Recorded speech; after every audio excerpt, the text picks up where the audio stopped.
नमस्कार.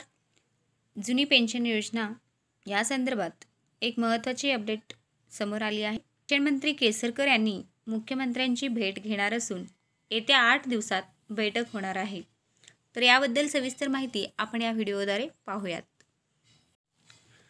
तर या संदर्भात शिक्षण मंत्र्यांनी असे म्हटले आहेत की मुख्यमंत्र्यांनी मला आपल्याला हे सांगण्यासाठी पाठवलेलं आहे की तुमच्या ज्या ज्या मागण्या असतील जुन्या पेन्शन आणि नवीन पेन्शनमध्ये जो काय फरक तुम्हाला वाटतो या संदर्भात आपण निश्चितपणे चर्चा करू.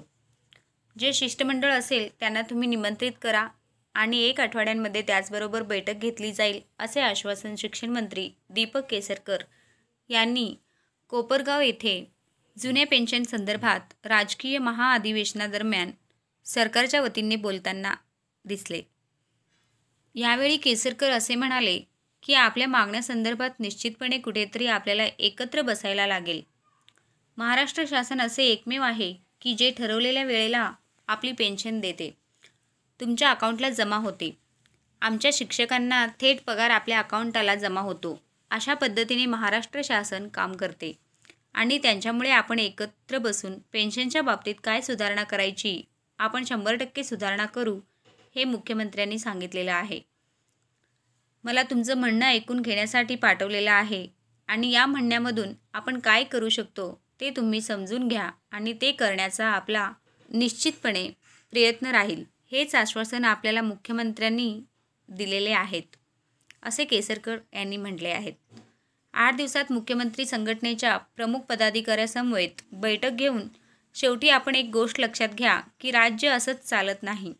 राज्यामध्ये काही नियम पाळावे लागतात. बोलाची कडी आणि बोलाची भात चालत नसतो.